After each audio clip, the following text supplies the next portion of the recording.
qui a fait cette petite pause. La thématique en fait de la table ronde, comme je vous l'ai indiqué tout à l'heure, reste la même, je la rappelle, c'est l'engagement des élèves dans l'évaluation et les apprentissages.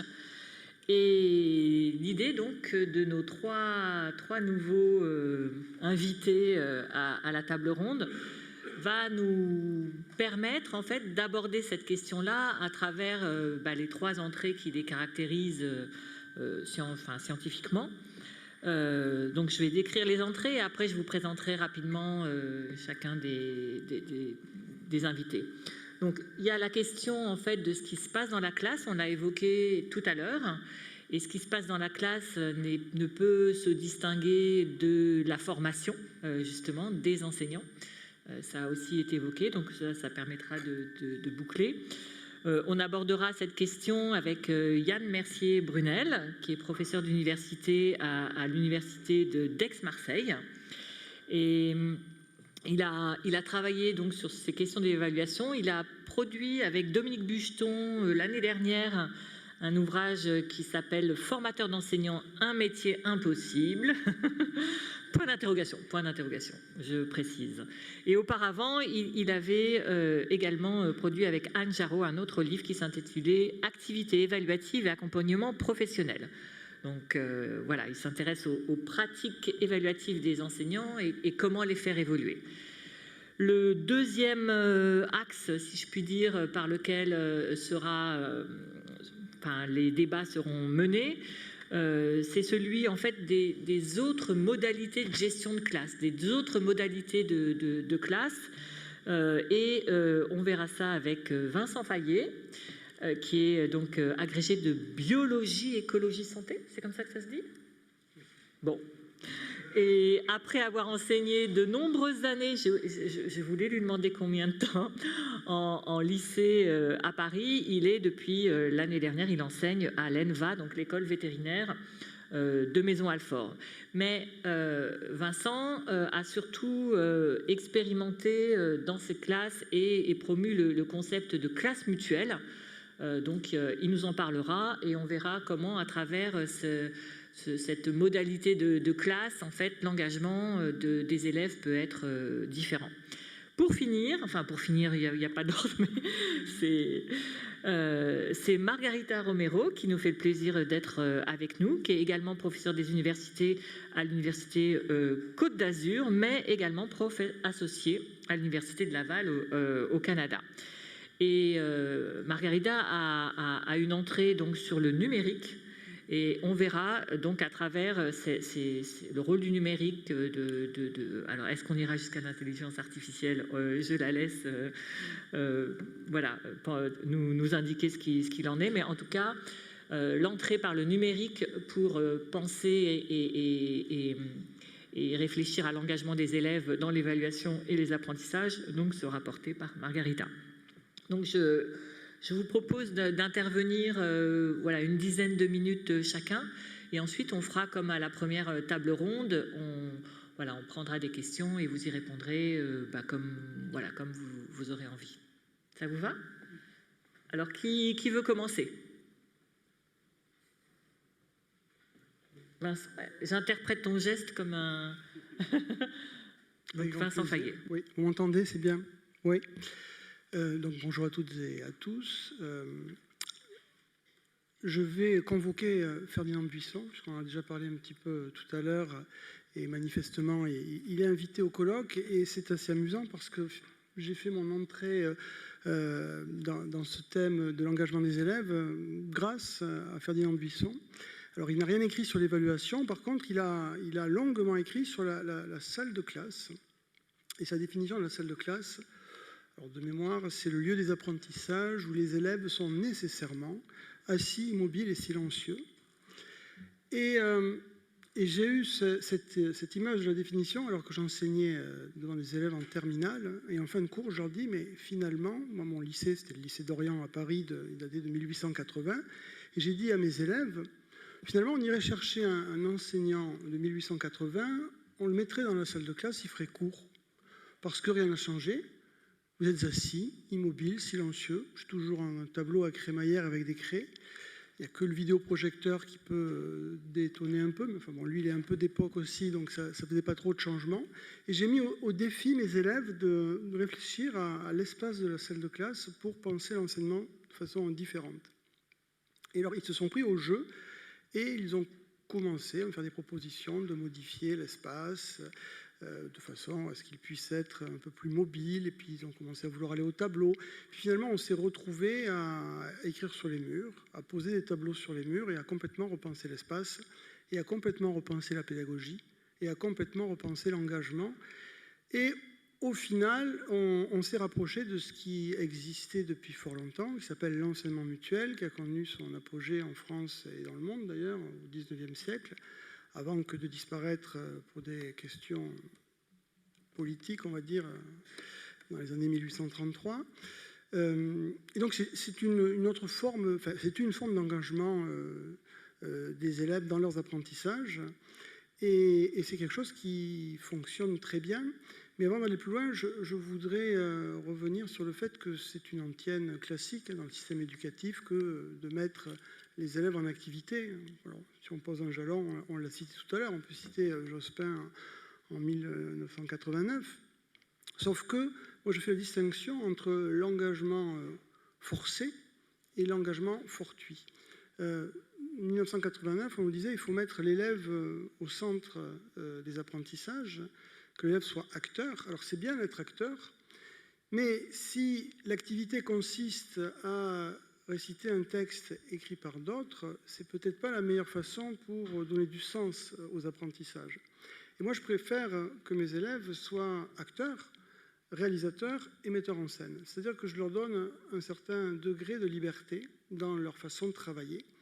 Et c'est la clé pour que ce système d'enseignement mutuel tel que moi je l'ai développé fonctionne, c'est donner de la liberté aux élèves de façon à ce que ce qu'ils puissent faire ait du sens pour eux. Et au début, très sincèrement, j'étais assez directif et je me suis rendu compte qu'en étant directif, je me privais de ressources, d'idées, d'imagination, de l'imagination féconde des élèves, et que finalement je réduisais le champ des possibles. Donc pour moi, mettre les élèves au cœur de l'apprentissage, c'est bien, mais c'est mieux si les élèves sont le cœur de l'apprentissage, c'est-à-dire si tout passe par eux et si quelque part ils ont les clés de cet engagement. Parce que l'engagement, pour qu'il soit fécond, il faut que le fait de s'engager donne un sens à cet engagement et aux apprentissages.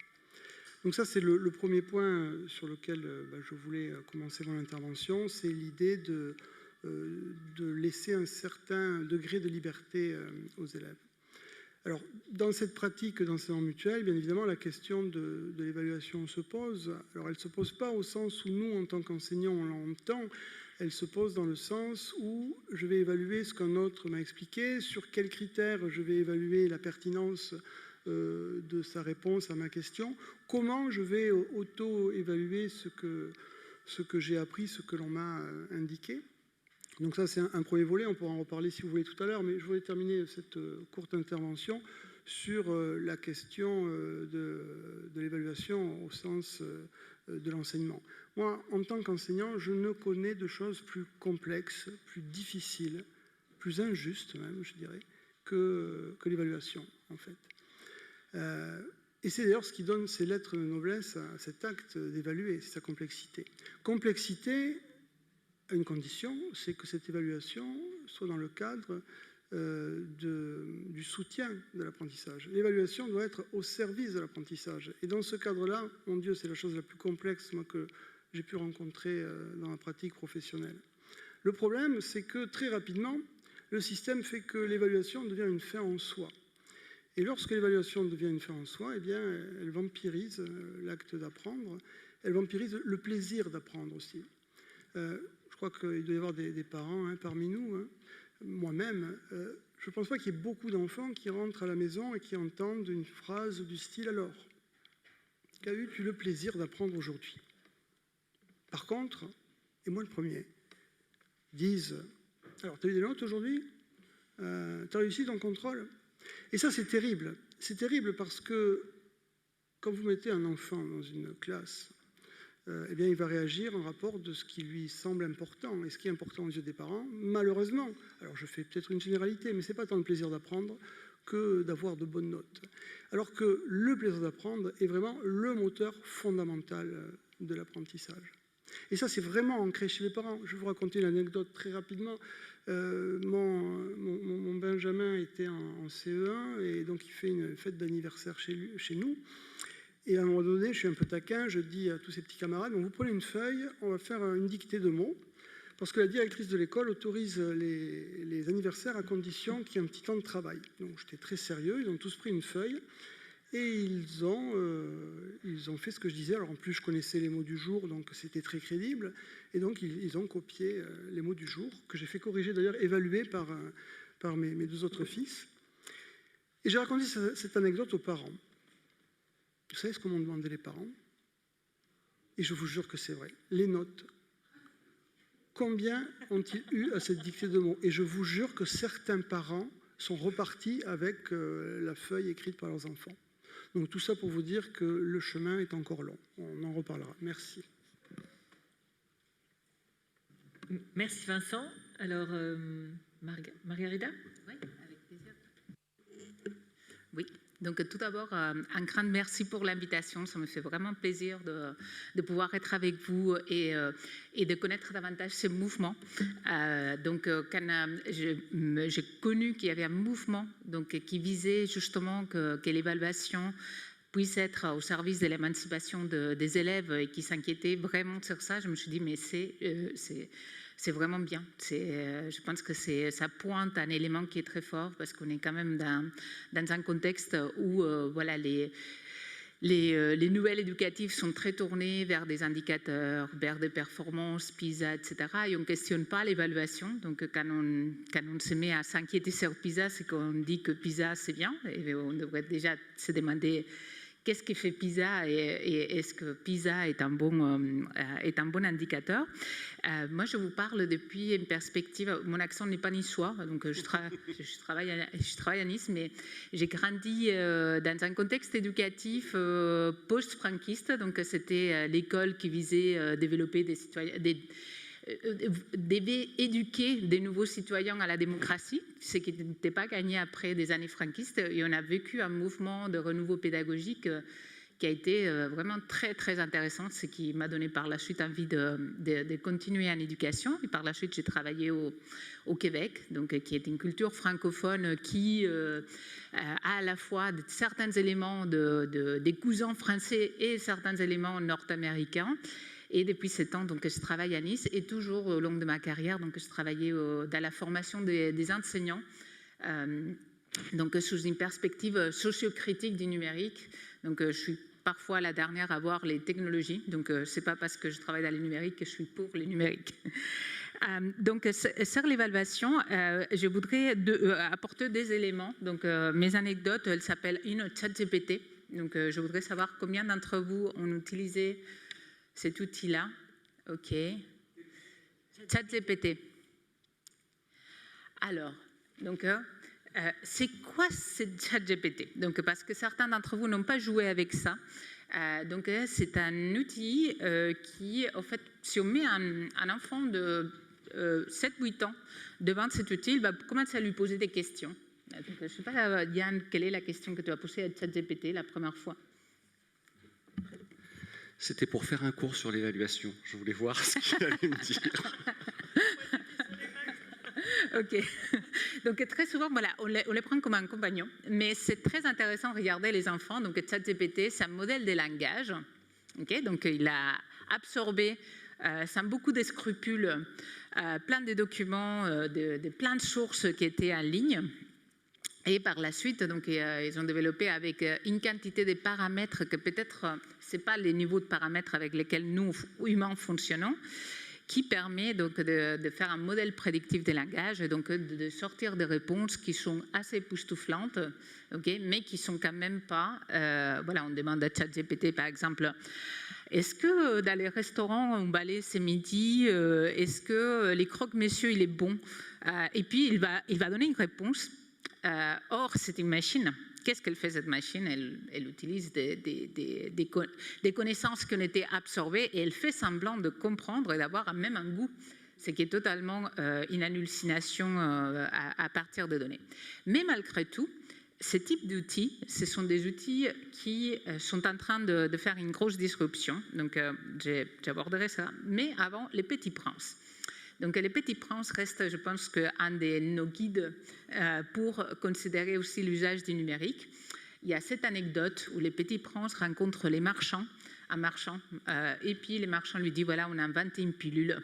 Et c'est avec cette pilule, vous allez pouvoir éviter d'aller à la fontaine boire de l'eau. Vous allez pouvoir économiser presque 1 heure par semaine en n'est pas allant jusqu'à la fontaine et en enlevant ça. Et les petits princes, qu'est-ce qu'ils répondent? Je me souviens plus. Ah. Ok, ChatGPT, qu'est-ce qu'il répond les petits princes? Là, oui, effectivement, ChatGPT va dire oui, dans l'ouvrage de Saint-Exupéry. Et les petits princes, ils refusent cette innovation technologique. Et il dit, moi, je vais aller en marchant jusqu'à la fontaine et je vais utiliser ce temps pour, même si elle a cette pilule-là, pour faire ça. Et je pense qu'en tant qu'humain, et face au numérique, et face aux innovations technologiques, même aux évaluations prédictives et tous les modèles d'anticipation qu'il y a pour nos étudiants à l'université, quelle est la prédiction des réussites des étudiants, tous ces éléments qui visent modéliser l'apprenant et anticiper qui va être un échec, qui risque d'avoir des éléments. Cette position des petits princes, c'est cette position qu'on a une éducation qui est parfois des résistances critiques. Plus ça va, plus je me dis elle est bonne. Pourquoi? Parce qu'en fait, ces modèles-là, elles impliquent tout ce qui est discuté dans votre mouvement, qui est celui de comment on évalue, quels sont les modèles d'évaluation, de quelle manière on prédit la réussite actuellement, quels sont les types d'activités et quelles sont les traces d'apprentissage qu'on est capable de collecter pour établir ces modèles de l'apprenant qui vont par la suite établir des recommandations. Et donc, je pense qu'aujourd'hui, plus que jamais, on a besoin de ne pas céder aux facilités du numérique, parce que oui, c'est bluffant, oui, il y a peut-être des éléments, mais cet ensemble de prédictions, elles sont faites sur une toute petite partie des données, celles qui correspondent à des activités évaluatives souvent liées à des connaissances plutôt conceptuelles, très bien identifiées, etc., mais qui vont perdre la nuance du contexte dans lequel évolue l'élève, qui vont perdre les contextes aussi socioculturels. Souvent, ce sont des modèles entraînés avec de l'anglais. Donc, toutes les autres réalités linguistiques, elles se perdent ou elles sont mal traduites. Donc, plus que jamais, je pense qu'en évaluation, on va revendiquer la place de l'enseignant et la place de l'élève dans des activités authentiques, émancipatrices, et dans lesquelles peut-être c'est même une opportunité pour sortir de certaines standardisations, ou en tout cas compléter ces éléments standardisés avec des évaluations faites par des humains, avec beaucoup d'humanité et avec beaucoup de conscience de quels sont nos biais d'évaluation, quels sont nos stéréotypes, quelles sont nos attentes, et également engager, on a tout un défi sociétal face aux enjeux d'aujourd'hui.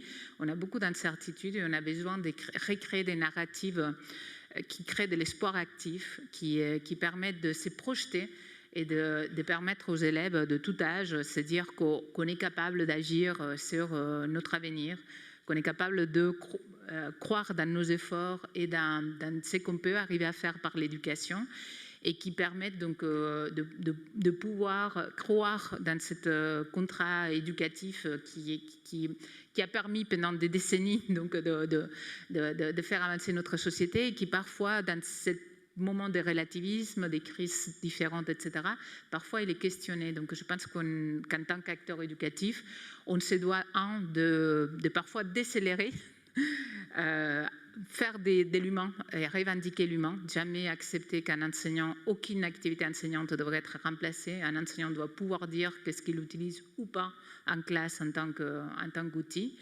Et d'un autre côté, être capable de s'approprier de la narrative pour que ce ne soit pas que les acteurs économiques et les grandes industries du numérique qui viennent nous dire, qui viennent un peu porter la voix de ces numériques éducatifs.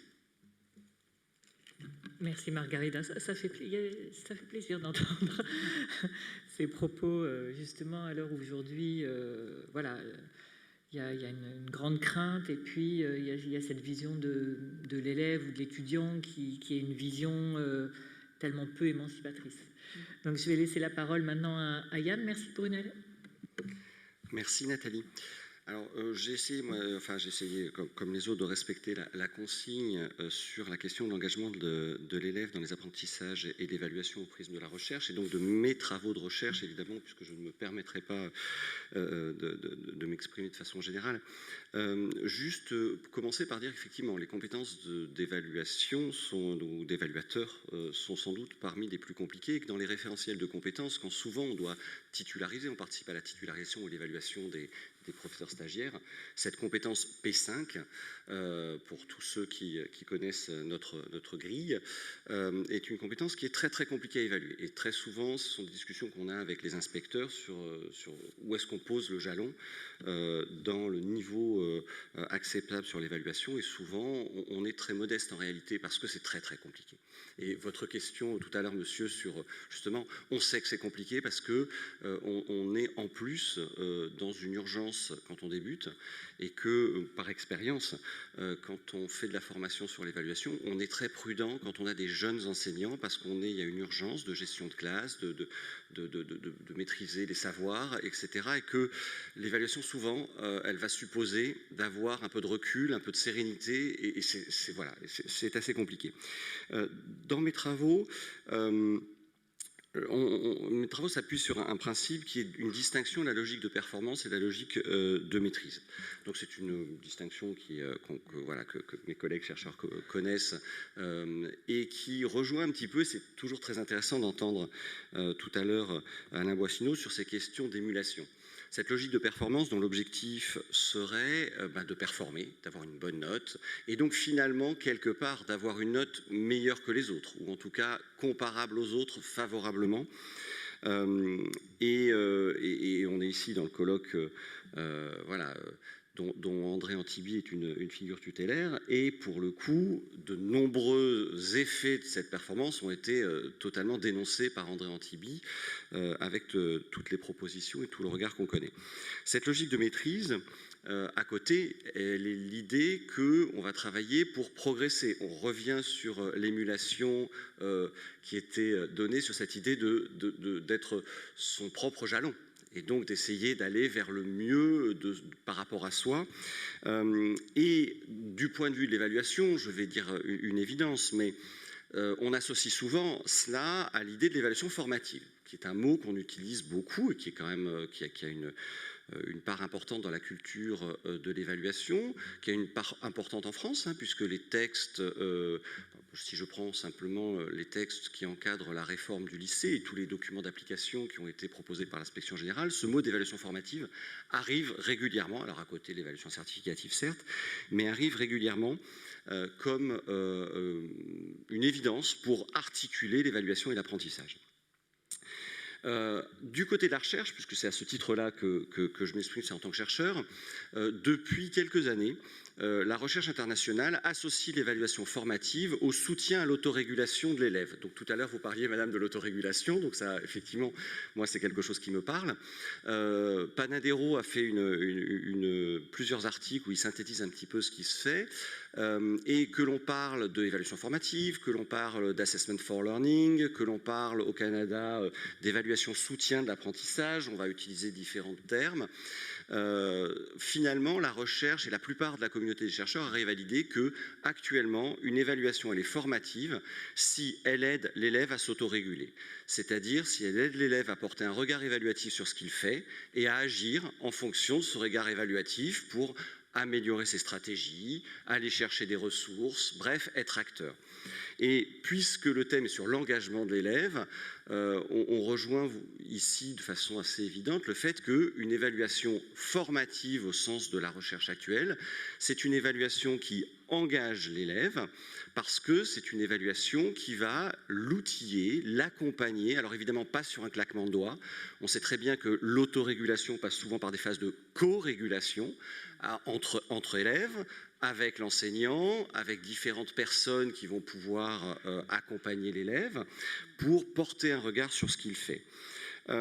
C'est assez, et c'est un sujet que je ne prétends absolument pas clore, mais qu'on a vu apparaître dans la première table ronde, c'est quelque chose qui vient percuter un certain nombre, alors moi je vais dire de normes, avec toute la sécurité du sociologue à côté, mais que je prends dans un sens un peu Durkheim, c'est-à-dire la norme, qui c'est pas seulement des repères, mais aussi un comportement qui va avec ces repères.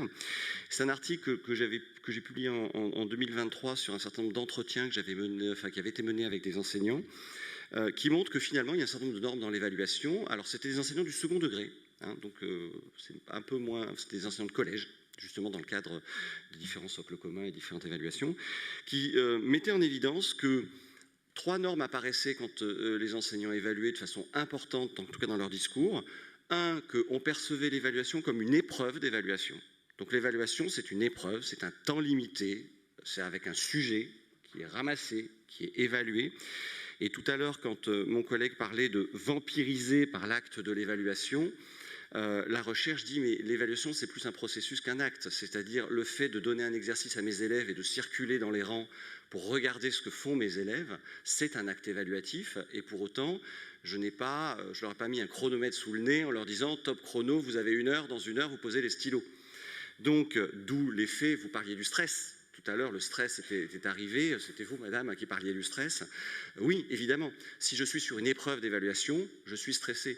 Il y a un très bel article de Morissette et Diennoux au Canada qui montre comment des enseignants français qui se font recruter au Canada de primaire peuvent être en difficulté en reproduisant au primaire le contrôle que l'on révise pendant le week-end et en se faisant lyncher par des parents d'élèves, voire par des collègues, en disant « mais enfin, ils ont 8 ans, ils ne passent pas un examen quand même, c'est quoi votre histoire ?»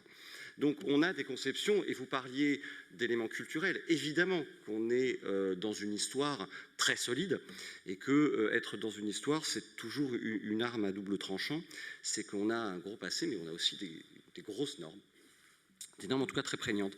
Une deuxième norme qui apparaissait, c'était que dans le discours des enseignants, l'acte d'évaluation, l'évaluation, c'est un acte de l'enseignant. C'est-à-dire que très souvent dans le discours, ce qui apparaissait, c'est que c'est l'enseignant qui évalue. Et l'idée d'associer l'élève à l'évaluation, l'idée que l'évaluation puisse être un acte partagé, c'est quelque chose qui apparaît moins dans le discours. Et le troisième chose, alors ça pour le coup, c'était l'idée de chiffrage de l'évaluation. C'est clair que la note au collège, même si on a mis en place et si piloté par l'inspection générale et par les inspections locales, académiques et de circonscription, il y a eu un gros travail d'accompagnement sur d'autres formes d'évaluation. L'idée du chiffrage, alors A, B, C, D, E, F, ou 1, 2, 3, 4, 5 jusqu'à 20, ça reste aussi quelque chose de quantifier cette évaluation. Cette idée de quantification est aussi quelque chose qui apparaît fréquemment. Quand on accompagne des passages à l'évaluation par compétences, on dit souvent aux enseignants, ce serait bien que vous ne remplaciez pas des notes par des codes. C'est-à-dire qu'en gros, jouer à la bataille navale, c'est encore avoir cette vision normative de l'évaluation. J'ai même vu des enseignants qui avaient plutôt faim, qui avaient paramétré des macros Excel, et donc ils transformaient les notes en codes et les codes en notes. Pourquoi plutôt femme? Non, j'ai pas dit femme. Ah bon? Non. Ah, j'ai cru entendre ça. Ah non. Plutôt quoi? Plutôt fin. Désolée. Je te rappelle que j'ai publié dans une revue que tu as coordonnée un numéro justement sur le problème du sexisme et de l'évaluation. Donc non, je dis non. C'est pas... Mais peut-être que j'articule mal, ça je peux tout à fait te l'accorder. Bref, Panadero, et je vais aller à l'essentiel. Panadero dit que l'évaluation formative actuellement, c'est une évaluation qui soutient le processus d'autorégulation. Moi, en tout cas, les travaux que je mène et l'accompagnement que je mène auprès des enseignants dans différents dispositifs de recherche, c'est de travailler sur les gestes professionnels des enseignants lorsqu'ils évaluent pour un engagement par l'intérieur, si j'ose m'exprimer, c'est-à-dire par l'ordinaire de la classe. C'est-à-dire ne pas... Alors ça, c'est mon travail de recherche, hein, je comprends tout à fait qu'il y a des travaux qui travaillent sur d'autres dispositifs extérieurs qui sont aussi tout à fait intéressants. Mais mon travail, c'est de dire comment, dans le quotidien, l'ordinaire de la classe, donc tous ces petits gestes évaluatifs du quotidien et que vous mettez en œuvre, on peut soutenir l'engagement de l'élève en l'associant à l'évaluation. Notamment, on va travailler avec toutes les théories des croyances motivationnelles, hein, que tu connais bien, Margarida, c'est-à-dire comment ces gestes évaluatifs vont pouvoir soutenir le sentiment d'efficacité personnelle de l'élève, c'est-à-dire le fait qu'il pense qu'il a une chance d'y arriver, le fait que, et ce sentiment d'efficacité personnelle, et là encore on peut revenir sur un certain nombre d'outils que nous propose André Antibi, qui soutiennent ce sentiment, cette idée de ne pas mettre l'élève dans un échec programmé. Quand je donne un sujet à l'élève dont je sais pertinemment qu'il ne dépassera pas le petit 1 de la question, le petit A de la question 1, pourquoi je lui donne si je sais pertinemment qu'il n'y arrivera pas? Alors on pourra en discuter, mais là ce ne sera pas le temps. Ouais. Donc en gros, l'idée de soutenir ce sentiment d'efficacité personnelle et aussi, parce que c'est important dans ces théories sur l'autorégulation, de soutenir le sens de l'autodétermination, c'est-à-dire le sens que l'élève a le sentiment qu'il a du pouvoir sur ce qu'il est en train de faire. Il a du pouvoir sur ce qu'il va apprendre, ce qu'il est en train d'apprendre. On lui propose des ressources, on lui propose un accompagnement. Il reste, alors acteur, hein, je vais reprendre, mais peut-être acteur, réalisateur. Enfin, moi, j'en suis resté au triptyque d'Ardoino, agent, auteur, acteur, mais il va être auteur de son apprentissage. Et ça, c'est effectivement quelque chose de très important. Et on travaille et on y arrive. On y arrive. Actuellement, je travaille avec des collectifs d'enseignants en classe de seconde en mathématiques, donc justement dans cette discipline où on entend parfois des choses, des discours parfois un peu élitistes. Désolé pour ma collègue didacticienne des mathématiques, mais c'est une discipline, voilà, où on entend parfois, un peu plus fréquemment que dans certaines autres disciplines un discours un peu élitiste. Et donc, moi, je travaille avec des enseignants de mathématiques en classe de seconde et on travaille sur justement une évaluation, d'autres façons d'évaluer les élèves en les impliquant, en jouant sur ces variables motivationnelles et sur ce sens de l'autodétermination. Et on arrive à trouver des choses vraiment intéressantes. Et puis, je m'arrêterai là, mais effectivement, on retrouve aussi des idées qu'a développées, qu'a soutenues André Antibi, sur cette idée de ne pas être surpris par une évaluation. Ça aussi, on travaille beaucoup. Pourquoi une évaluation, ce serait surprenant ? Finalement, je sais ce qu'on m'a enseigné, je sais ce que j'ai appris, je sais ce qu'on attend de moi, si c'est explicite. Donc l'évaluation, elle a une forme qui ne me surprend pas. Alors, je ne dis pas que je connais les questions à l'avance, évidemment, mais dans sa forme, je ne suis pas surpris. Je vois bien qu'on interpelle des savoir-faire que je suis censé avoir développés. Donc, voilà un petit peu, juste pour terminer sur cette idée, je pense, fondamentale du lien entre évaluation et apprentissage, dans une façon qui engage l'élève, c'est-à-dire qui lui donne du pouvoir d'action. Et je terminerai par dire que c'est peut-être aussi ce qui manque dans le discours que l'on entend actuellement, y compris au niveau des enseignants. C'est-à-dire que si je veux que les gens s'autorégulent, si je veux que les gens se fassent auteurs de leurs pratiques et s'impliquent dans la régulation de leurs pratiques, il faut qu'ils aient du pouvoir d'action. Si je leur dis quoi faire, comment faire et en utilisant quoi, il ne faut pas rêver. Hein. Ils ne s'autoréguleront pas, ils appliqueront ou ils refuseront, mais on est en train de casser la machine. Merci. Merci Yann. Juste pour souligner que justement le dispositif de PCC qu'André a proposé permet justement à l'élève de savoir quelles sont les attentes en matière d'évaluation et pour le coup engager l'élève dans sa réussite, et je crois que c'est vraiment important. Juste avant de vous redonner la parole, alors je n'ai plus exactement le dernier, en tête le pourcentage, mais dans les enquêtes Thalys sur les pratiques des enseignants dans différents pays, il s'avère que les enseignants français sont ceux qui, d'une part, travaillaient, on va dire, les questions d'évaluation de manière les plus individuelles, c'est-à-dire que le collectif n'existe 96%. Oui, je crois que j'ai dû l'occulter là. Versus 79% pour la moyenne de l'OCDE, qui est la moyenne. Ça veut dire qu'il y en a qui font mieux. Oui, oui, non, non, c'est assez effarant. Et au-delà de la question de comment est-ce que l'acte d'évaluation se conçoit au sein d'un établissement, il y a le fait que les élèves, enfin de l'auto-évaluation, donc, enfin, la question de l'autorégulation, je l'entends, mais dans les différents, enfin, quand c'est traité d'un point de vue, enfin, dans certains travaux, on parle d'auto-évaluation des élèves. Là encore, le score des Français est vraiment minable, et j'ose vraiment le dire. Et donc, ça rejoint cette Je me permets de dire, le rapport de Brigitte Hazard, que j'adore, hein, oui. sur la mise en place du collège, dit que a demandé aux élèves comment êtes-vous évalués par vos enseignants. Donc a proposé un choix, ils devaient choisir les 3 façons dont ils étaient le plus souvent évalués. Pour le lycée d'enseignement général, 0,8% des élèves disent que leur enseignant utilise l'auto-évaluation. Pas 8, hein, 0,8. Oui, oui, oui, non, non, c'est assez effarant, mais c'est vrai que voilà, il faut former. La question de la formation a été évoquée, et je pense qu'en France, on est en déficit de formation sur les questions d'évaluation, ce qui n'est pas le cas, par exemple, en Suisse, où j'ai demandé à une collègue suisse de Genève de m'indiquer le nombre d'heures dédiées à la formation à l'évaluation. C'est hallucinant dans la formation des enseignants. C'est vraiment des modules entiers qui sont reproduits chaque semestre, chaque année, et on est vraiment très loin de ça. Donc, pour essayer de rebondir sur cette question d'engagement de l'élève, est-ce que vous avez quelque chose d'autre à ajouter, ou est-ce qu'on prend des questions de la salle?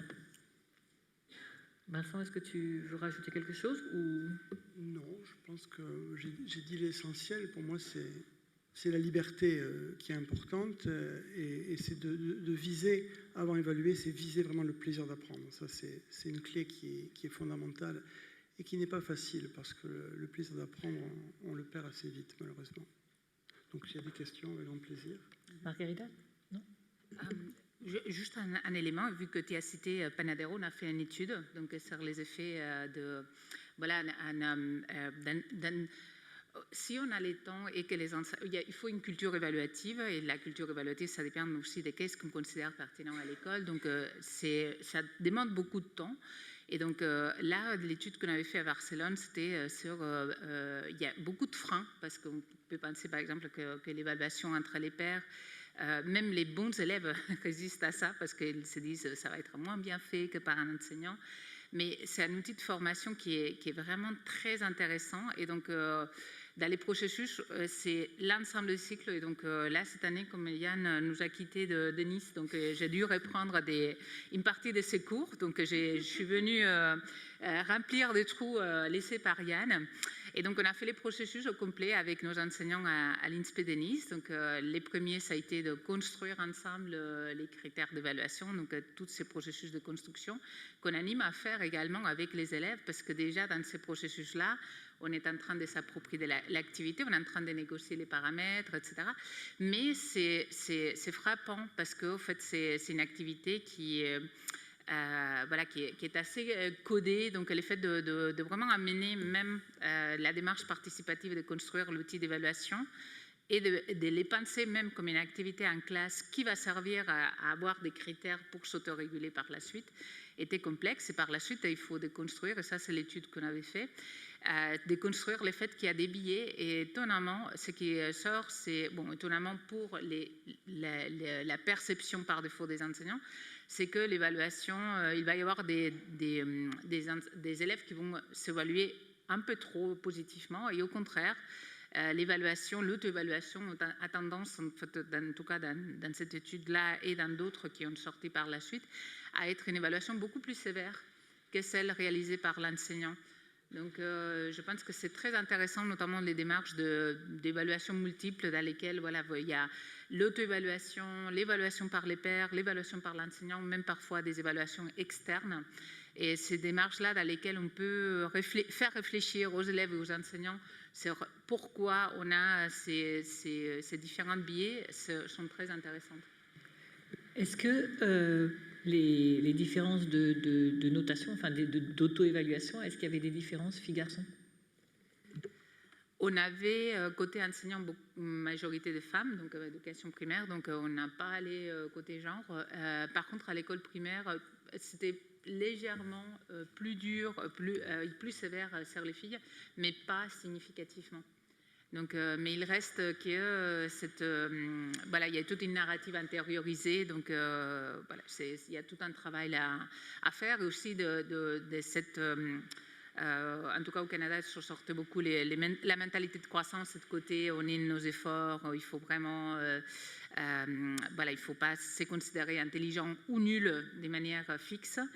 Et donc cette narrative liée à notre capacité à agir et à progresser est vraiment très déterminante également sur la manière aussi de s'auto-évaluer et aussi à attribuer les causes de cette évaluation. Est-ce que c'est parce que je suis nulle? Est-ce que parce que l'enseignant? Donc il y a tout un travail également à déconstruire, mais qui nécessiterait d'avoir des formations en évaluation beaucoup plus longues. Donc, quand j'ai substitué Yann, c'était juste quelques heures, et ce n'est pas en quelques heures, voilà, des cours d'une journée en évaluation qu'on arrive à former à l'évaluation. Oui, moi, c'est juste ce que je voulais ajouter par rapport à ce que tu disais en Suisse. Il y a quand même un des chercheurs qui travaille avec Zimmerman qui a montré que 5 semaines de formation d'un enseignant ont des effets significatifs dans la façon dont il soutient l'autorégulation de l'apprentissage chez l'élève. Alors 5 semaines, ça peut faire beaucoup de retirer les enseignants 5 semaines de la classe. Et dans le cadre actuel, c'est très très compliqué. Mais en gros, c'est effectivement, alors quelques heures non, mais il n'y a pas besoin, pour commencer à avoir des résultats intéressants, c'est pas inaccessible. Ok. Merci Yann. C'est vrai qu'en France, on est loin de ces 5 semaines. Et juste pour le coup, une petite anecdote. Donc, moi, je travaille également sur l'évaluation. Et je me souviens d'une collègue qui m'avait demandé d'intervenir 3 heures donc dans la formation des profs des écoles sur les 2 ans. 3 heures sur l'évaluation. Et moi, je refuse souvent de le faire parce que 3 heures, c'est rien, quoi. Et puis, bon, on va dire par amitié, j'avais dit, bon, ok. Donc, voilà, j'arrive devant ce groupe d'étudiants et puis, en préambule, avant de commencer mon cours, je dis, écoutez, 3 heures pour vous parler d'évaluation, j'ai conscience que, voilà, ce n'est pas de la formation, je vais vous faire de l'information ponctuelle, et vraiment, voilà, convaincue du fait que c'était pas 3 heures, c'était rien. Et à un moment donné, il y a une étudiante qui lève la main comme ça, donc je lui donne la parole et elle me dit « Madame, vous savez, en se retournant vers ses collègues, je ne sais pas, mais pour moi, mais pour mes collègues aussi, vous savez, soyez pas inquiète, hein, l'évaluation, on sait faire. » Et j'avoue que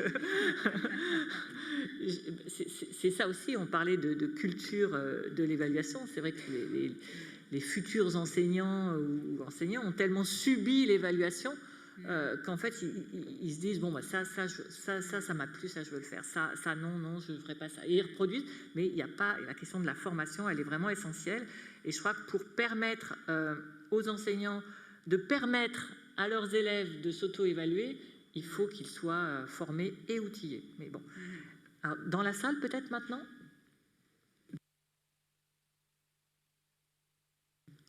Oui, Corinne? Je voulais juste, c'est pas une question, c'est rajouter. Excusez-moi. Je voulais juste rajouter qu'au Luxembourg, donc avec André, nous sommes allés plusieurs fois au Luxembourg, même très souvent. C'est un petit peu ce que tu disais pour la Suisse, ou quelqu'un qui disait, c'est 100% des futurs enseignants ont une formation sur l'évaluation dans leur formation d'enseignants, et ils avaient complètement introduit le PCC, la constante macabre, et c'est pour ça qu'ils invitaient, donc, comme je l'accompagnais, j'ai eu la chance d'y aller, devant des futurs enseignants, et je trouvais que c'était extraordinaire d'offrir une formation à tous les futurs enseignants. Bon, ils sont très peu nombreux, c'était plus facile peut-être que mettre pour ça le dispositif en France, mais c'était beau, quoi, quand même. Donc la Suisse, je voulais juste ajouter ça. Merci Corinne. Bonjour. Merci tout d'abord pour toutes ces interventions hyper riches. Je n'ai pas pu m'exprimer tout à l'heure parce qu'on n'avait pas le temps, mais là, dans les liens que j'ai pu faire, donc on a souligné la problématique de l'enseignement explicite, de l'évaluation surprenante, voire illisible, qui amène au déplaisir d'apprendre pour nos élèves, du fait d'un sentiment d'injustice, voire, chez certains enseignants, je pense, d'impuissance apprise pour nos élèves. Et je voulais savoir, selon vous, quels étaient ces freins chez les enseignants à rendre leur enseignement et leurs évaluations explicites et lisibles. Donc là, je discutais avec ma collègue, nous sommes enseignantes d'EPS toutes les deux, on prépare l'agrégation, donc c'est vrai qu'on a beaucoup aussi réfléchi à tout ça, et on n'a pas l'impression que c'est si compliqué, en fait, de rendre cet enseignement explicite. D'où ma question, selon vous, quels pouvaient être les freins? Merci.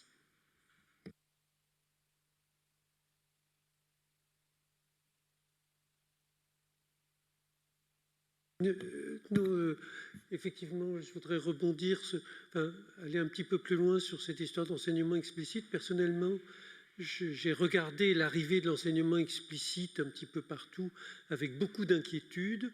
Les discours, le chapitre du livre de Dehaene qui s'appelle « Dans Apprendre » sur l'enseignement explicite contre les enseignements de la découverte est d'une inanité totale. Enfin, je veux dire, c'est nul. Voilà. Donc, puis j'ai toujours pas compris ce que c'était que l'enseignement explicite. Quand je lis les productions du CSEN sur le sujet, je comprends qu'en fait, il n'y a rien. C'est le sentiment que ça me laisse. Voilà. Et puis, j'avais quand même envie de savoir si, au bout de 3 heures, vous aviez au moins convaincu vos enseignants, vos étudiants, qu'il y avait un problème, que c'était peut-être pas si simple. Alors, je réponds juste à la dernière question, après je vous laisse la parole. Quand j'étais sur Créteil, la dernière année, j'avais mené une expérimentation donc, sur un groupe de deuxième année de master. Et l'expérimentation était que toutes les formations, tous les cours dispensés dans le cadre de leur formation devaient avoir un chapeau évaluation. Donc tous mes collègues qui étaient engagés s'étaient emparés de cette expérimentation et ils faisaient leurs cours avec un petit focus sur l'évaluation. Et comme c'était expérimental, j'avais donné un questionnaire au tout début de l'année où, parmi les questions, je leur demandais ressentez-vous le besoin d'être formé à l'évaluation? D'accord? Évidemment, je reposais cette question en fin d'année. Et là, en fait, quelque chose de à la fois surprenant et intéressant, et qui donne à voir l'intérêt d'une note, c'est que les réponses de fin d'année par rapport à vous sentez-vous suffisamment formé à l'évaluation? Eh bien, elles étaient moindres qu'au tout début. C'est-à-dire qu'ils avaient passé une année à être formés, quelque part, aux questions d'évaluation, et en fin d'année, ils considéraient que le besoin était encore plus grand. Et du coup, quand je les ai interpellés en disant qu'est-ce que vous mettez derrière, ils me disent on a compris en fait à quel point on avait des besoins de formation sur cette question-là, et même avec tout ce qui a été fait cette année, eh bien, on ne s'estime pas suffisamment formé.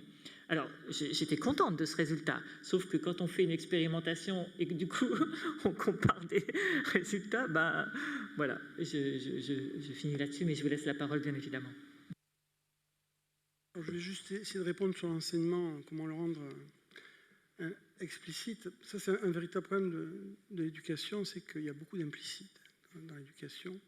Moi, j'ai pas mal travaillé sur les devoirs. La question des devoirs à la maison, c'est pétri d'implicite.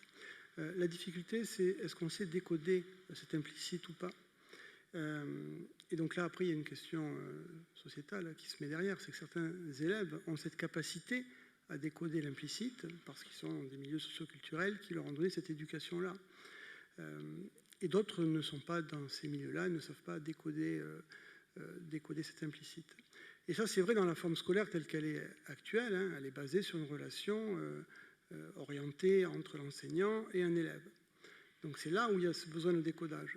À partir du moment, et moi je l'ai expérimenté dans le cadre de la classe mutuelle, à partir du moment où on met des élèves entre eux, les choses deviennent beaucoup plus explicites parce qu'ils ont le même langage, parce qu'ils ont les mêmes codes, parce qu'ils se comprennent. Et ça devient implicite pour moi. C'est-à-dire que quand je suis devant mes élèves et que je les écoute en train de s'expliquer une notion, je ne comprends pas nécessairement le chemin qui est pris. Ce n'est pas ce que j'aurais fait, mais au final, ils comprennent. Je me dis, tiens, ben, finalement, pourquoi pas? Ce qui compte, c'est le résultat. Après, si le chemin n'est pas celui que j'aurais pris, c'est plus facile pour un élève d'expliquer à son camarade, finalement, que moi, parce que ce que va expliquer l'élève qui sait, qui connaît, plutôt devrais-je dire, ouais, c'est une connaissance, parce qu'il a rencontré la difficulté. Moi, cette connaissance, en réalité, le temps en faisant, c'est plus un savoir, en réalité, qu'une connaissance. Donc, c'est plus difficile, pour certains aspects, à un enseignant, de trouver le bon chemin par rapport à un élève qui vient de rencontrer la difficulté et qui sait où son camarade achoppe. Donc, une des possibilités pour rendre cet acte d'apprendre beaucoup plus explicite, ben, c'est de partager les codes. Pour l'éducation, pour l'évaluation, c'est plus compliqué. C'est pas trop ma partie sur ces questions-là. Je laisse mes collègues répondre. Hop, je veux bien répondre sur la question des freins. Claire Tourmaine, dans un numéro qu'elle a coordonné en 2016 d'éducation permanente, si ma mémoire est bonne, disait « Le problème, c'est que le monde de l'éducation est saturé de discours sur l'évaluation. On en parle tout le temps, partout, dans tous les sens. Et dans cette saturation, c'est difficile, comme le disait l'anecdote, comme le racontait Nathalie dans son anecdote, de penser qu'on ne sait pas. Quand on fait des propositions, là on a fait des propositions dans une académie que je ne citerai pas, mais aux enseignants sur les formations dont ils avaient besoin au collège et en lycée, et bien avec l'évaluation on a fait un bide. C'est-à-dire que aucun enseignant n'a ressenti. Alors en top, on avait les élèves à besoins éducatifs particuliers, parce que là pour le coup, il y a l'idée d'une technicité, qu'avec une... Alors en plus, je parle des spécialistes, donc il y a l'idée qu'avec une super technicité, je vais super m'en sortir. Moi hier, j'étais en formation à Caen, où je formais des formateurs ASH, donc par chez toi, des formateurs à ASH dans la formation académique. Et on avait un formateur qui partageait l'expérience et qui nous donnait un exemple je trouve très éloquent. Il intervient chez une enseignante qui a un élève à besoins éducatifs particuliers, qui a des troubles du comportement, en tout cas c'est comme ça qu'il est diagnostiqué. Et l'enseignante explique que pour tout un tas de raisons, il a tout le comportement, et puis à la maison, les parents sont pas sévères, et puis machin, enfin bref, tout un tas de causes externes. Et le formateur, qui est un formateur ASH, lui dit, mais on va peut-être regarder autrement cet élève. Qu'est-ce qu'il a fait aujourd'hui? Alors, il devait entourer des sujets. OK. Et puis après, il devait entourer des verbes. D'accord. Et alors, il s'est trompé. Ben oui, il s'est trompé. Pourquoi? Si on regarde bien, pourquoi il s'est trompé quand il devait entourer les verbes? Il a fait n'importe quoi. Vous êtes sûr? Reprenons. Regardons en détail. Non, il a continué à entourer des sujets. Ah, ça veut dire que vous avez changé l'activité, mais il a continué à entourer des sujets. Par rapport à son profil, qu'est-ce que ça veut nous dire? Et il a accompagné l'enseignante de proche en proche, qui, partant d'une évaluation où il n'est pas normal, grosso modo, ça devenait « Ah, il ne comprend pas exactement les choses comme les autres. Et donc, il faut peut-être que je me mette à réfléchir ce qu'il a compris. » Donc, dans cette idée-là, et si je prends cette image-là, c'est parce que l'idée de l'évaluation au service de l'apprentissage, c'est aussi de sortir d'une vision de catégorisation et de normes, où ça, les enseignants, ils savent faire. Ils savent faire pourquoi? Mais déjà parce qu'ils ont été élèves, ils ont été biberonnés à ça. Moi aussi, je me suis frappé la formation en 3 heures, et à la fin de la formation en 3 heures, j'étais désespéré, parce qu'évidemment, et j'ai un étudiant qui est venu me voir, et qui me dit, écoutez, je viens de comprendre ce que j'ai vécu dans ma scolarité. C'était à Nice, et je me suis dit, sur les 30, rien que pour celui-là, ça valait le coup de dire. Il s'est dit, voilà comment j'ai été évalué, et je comprends maintenant mes réactions et mon rapport à la scolarité. Et je pense que la formation et l'évaluation, elle a besoin de 2 temps. Elle a besoin d'abord de déconstruire des certitudes pour créer du doute, et après, elle a besoin de discuter à partir du doute. Et dans les dispositifs de formation que l'on mène, que l'on accompagne, dans des projets de recherche, ce que je trouve le plus difficile, c'est de créer du doute. C'est-à-dire, ceux qui ont du doute, ils viennent nous voir, hein, et puis on travaille avec, et on avance, et on fait des tas de trucs formidables, et il y a des tas d'enseignants formidables aussi qui font des choses extraordinaires sur l'évaluation. Alors, sans doute parce qu'ils ont lu André Antibi, et puis parce qu'ils ont envie aussi de réfléchir. Et vraiment, voilà, on a des choses absolument... voilà. Et puis notre collègue au bout en bout qui nous présente ce qu'il fait. Enfin voilà, il y a des choses absolument merveilleuses qui se passent dans les classes. Mais en revanche, on a quand même une très grande partie de nos enseignants qui n'ont pas commencé cette question du doute. Et je ne leur jette pas la pierre. Parce que si on n'est pas capable de leur proposer un accompagnement, enfin, on ne va pas détruire ce qui marche ou ce qui... en apparence fonctionne pour le remplacer par rien. Et ça, c'est juste pas entendable. Et donc, ça veut dire que soit on met de la formation et on les accompagne à faire évoluer leur pratique, soit il ne faut pas se plaindre.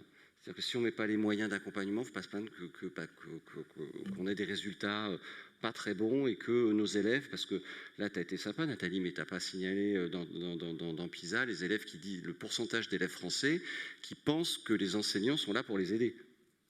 Parce que il y a ça aussi dans les questions PISA.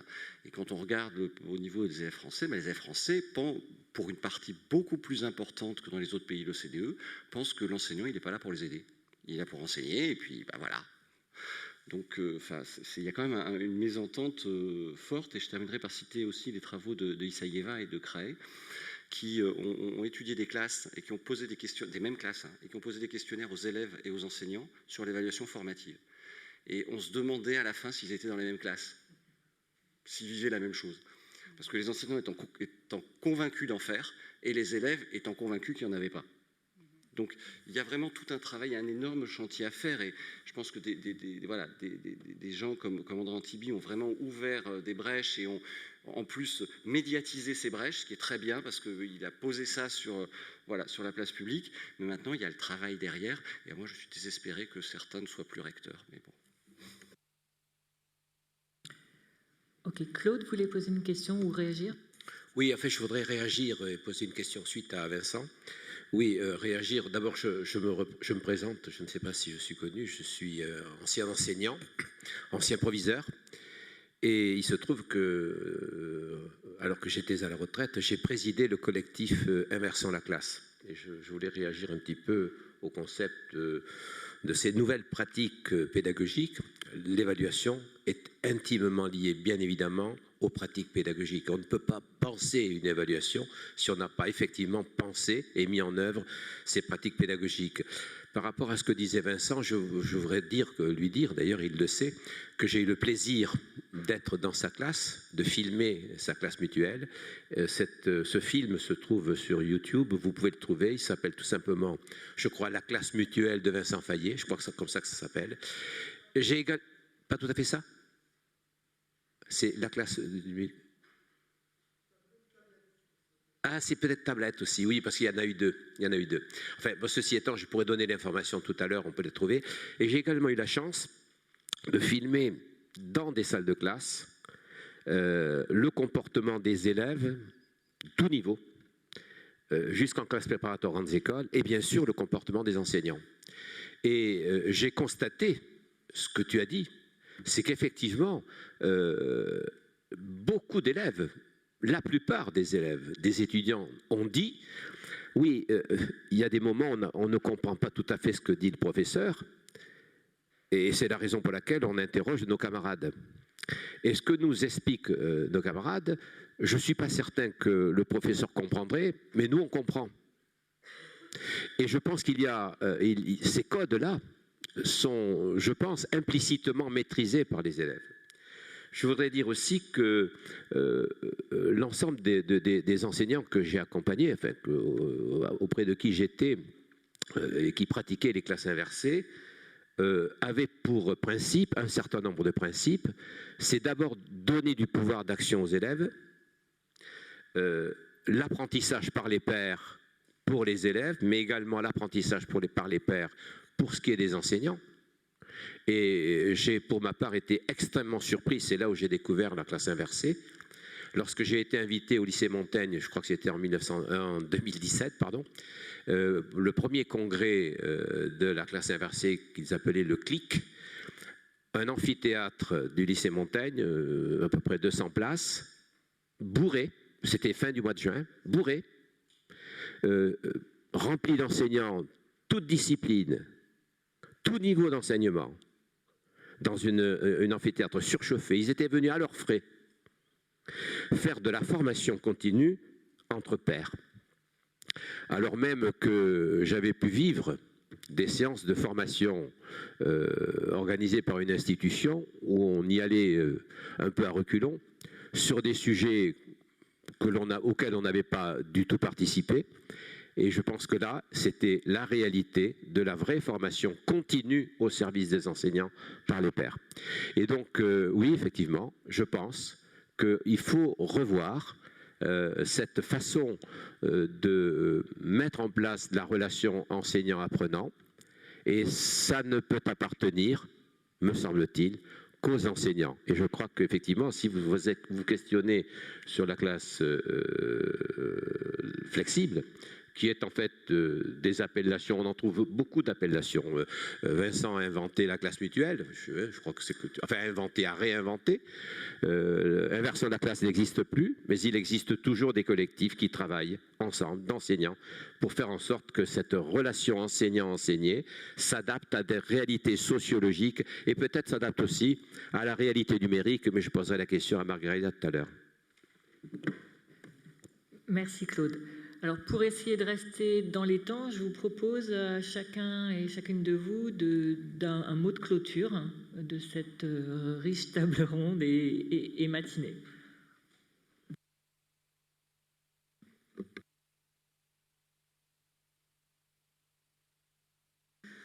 Bon, si déjà en 3 heures c'est complexe, là, un mot de clôture en une phrase, c'est encore plus. Donc, je dirais, au fait, je pense que c'est justement dans ce type d'événement et dans toutes les opportunités de formation, aussi bien par les enseignants, je pense que ça, c'est... Je l'ai vu beaucoup au Québec, dans les journées pédagogiques, ce sont des enseignants qui partagent des pratiques, donc je pense que ça, c'est excellent. Donc, voilà, donc de toutes les actions qui puissent permettre de mettre en place une réflexion sur cette culture d'éducation, cette culture évaluative et sur comment on veut aussi que maintenant qu'il y a tout cette tsunami d'IA générative qui arrive sur les pratiques parfois hors de la classe ou à l'intérieur de la classe, donc pouvoir se les approprier et pouvoir avoir voilà, que l'enseignant reste en contrôle des éléments qui se développent en classe avec beaucoup des critères. Moi, je dirais, pour une conclusion provisoire, mais je pense qu'il faut peut-être revenir un petit peu dans une période où c'était dit on évalue un peu tout et un peu tout n'importe comment. Effectivement, de chercher sa baguette de pain jusqu'à... le nombre de, comment c'était, 15% de cheveux cassés en moins si vous utilisez le shampoing X ou Y. Donc on a tendance à nous balancer des chiffres et à vouloir évaluer dans tous les sens. Je pense qu'il faut peut-être repenser parce que, par exemple, tout à l'heure, on parlait des évaluations nationales. Là, il y a un article qui va sortir dans Repère où j'analyse justement une partie des évaluations nationales. Dans l'absolu, il y a des choses qui ne sont pas inintéressantes. Enfin, à peu de frais, on arriverait à faire des choses intéressantes. Il faut juste véritablement partir dans l'idée que ces évaluations doivent un peu servir les enseignants et on doit accompagner les enseignants dans la façon de pouvoir mettre en place, utiliser les dispositifs qui existent et puis mettre en place leurs propres dispositifs. Donc, je pense qu'il faut... Ouais, on en fait beaucoup d'évaluations. Donc l'idée, c'est pas d'en faire plus, mais c'est peut-être de travailler pour en faire mieux, si on peut hiérarchiser ça et dire ça de façon un peu caricaturale, et une évaluation moins sacralisée, moins violente, moins sous la forme d'épreuves d'évaluation, et plus continue, plus dans l'accompagnement, plus dans l'échange. C'est un peu moi ce que je retiens aussi de ce que vous présentez comme dispositif. Il y a des pistes. Il y a des expérimentations qui sont menées soit avec des chercheurs, soit simplement par des collectifs d'enseignants. Il y a des choses très très riches. Et je pense qu'on pourrait... Il y a des espaces de diffusion à imaginer pour que les collectifs enseignants s'en emparent, parce que vous avez raison, je pense que la main, enfin, ça doit être à la main d'un enseignant. Alors, avec juste un petit bémol, il faut que l'institution laisse les enseignants faire et leur laisse un peu de marge de manœuvre aussi. Voilà. Vincent ? Oui. par rapport à mon expérience d'enseignant, moi je vois deux types d'évaluation. Ce n'est pas forcément le diable l'évaluation. Il y a l'évaluation, ce que j'appelais l'évaluation invisible, celle qui fait du bien. C'est celle que l'on fait à chaque instant d'un cours, quand on est face à des élèves, des étudiants. C'est le feedback que l'on va renvoyer sur une situation, sur quelque chose qui est fait, qui est bien fait, qui pourrait être amélioré, qui mérite d'être montré à d'autres. Celle-là, elle est très bien. Celle que je n'aime pas, c'est l'évaluation visible, celle qui fait mal, celle qui est objectivée, alors que la première, elle est vraiment subjectivée. C'est un petit peu ce qu'on disait tout à l'heure. À partir du moment où l'on cherche à évaluer tout le monde sur des critères qui sont identiques, eh bien forcément, on arrive à être injuste. Et c'est une souffrance réelle pour les élèves. L'an dernier, j'étais encore enseignant en terminale. Une des raisons, moi, qui m'a poussé à aller voir ailleurs, c'est que je me retrouvais face à des élèves de terminale qui ne considéraient le fait de venir en classe que pour obtenir des notes qui servaient à alimenter Parcoursup pour qu'ils puissent rapidement quitter le lycée. C'est la seule chose qui comptait. La réforme telle qu'elle a été pensée a mis une pression terrible sur les enseignants. Et moi, cette pression, j'en voulais pas. Moi, je suis venu dans l'éducation, et vous l'avez compris, avec une idée de donner du plaisir. Là, il n'y avait aucun plaisir. C'est vraiment la sacralisation de la note.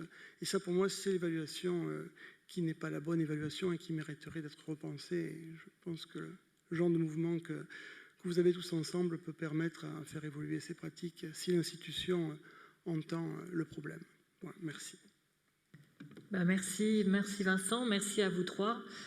Pour essayer de finir sur une note un peu plus optimiste, on peut dire que voilà, des mouvements comme celui qu'a initié André et qui nous réunit aujourd'hui visent justement à promouvoir cette évaluation qui ne fait pas de mal et qui au contraire, au-delà de la question du bien de l'individu, le bien des apprentissages, en termes d'apprentissage, c'est fondamental. Donc voilà, pensons à la force des collectifs et imaginons que nos actions puissent, en 5 semaines ou même plus ou moins, être utiles. Merci à vous toutes et tous. On se rejoint pour ceux qui restent cet après-midi Ah oui, il y a expression directe, pardon. Oh, désolé. Donc je vais laisser la parole.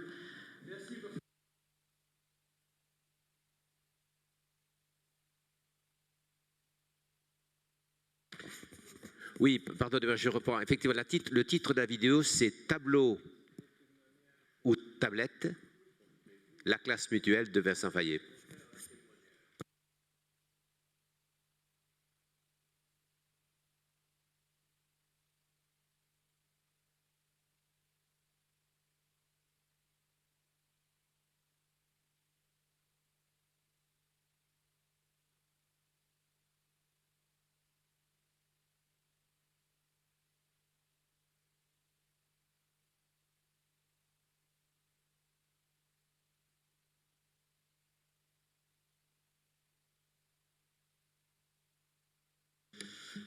Alors, oui.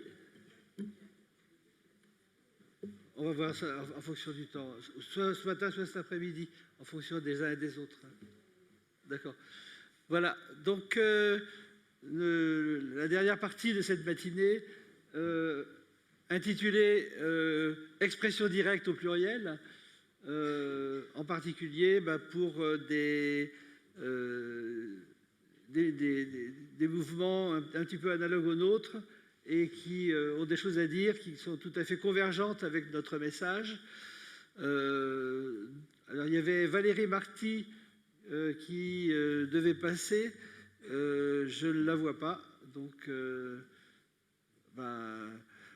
alors, il y a par ailleurs l'Association des professeurs de mathématiques de l'enseignement public, la PMEP, qui n'est pas non plus présente. En revanche, l'Association des professeurs d'éducation musicale est ici représentée par Sandrine Edelga, ici présente, et je propose qu'on l'écoute.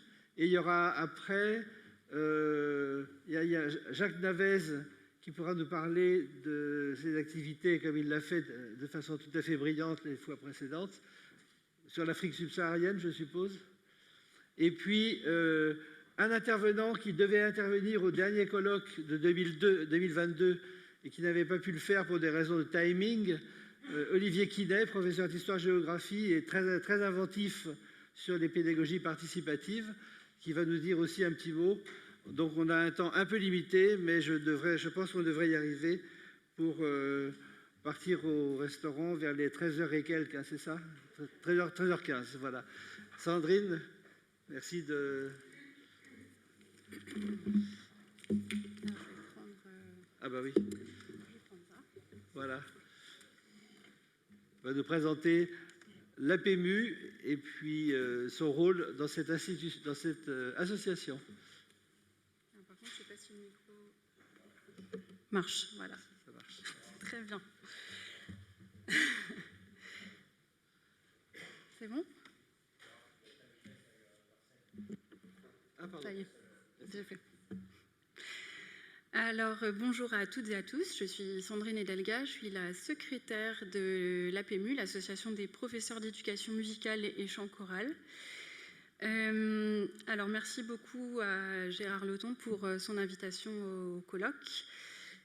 Comment nous avons connu le mouvement contre la constante macabre? C'est grâce à André Antibi et notre ancienne présidente Anne-Claire Sebal qui se sont rencontrés suite à une visite au ministère de l'Éducation.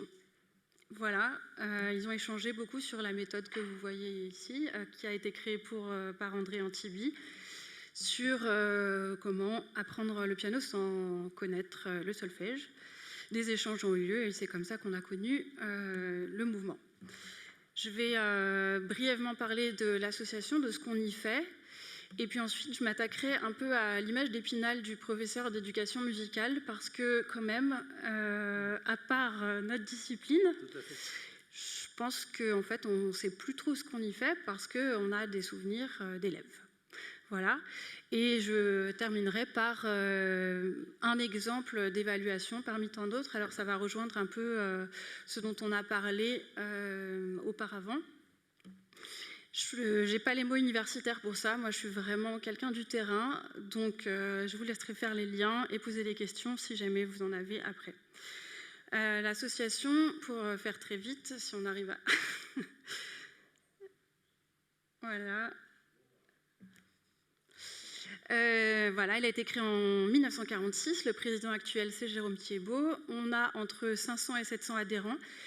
Et ça représente à peu près 10% de la profession.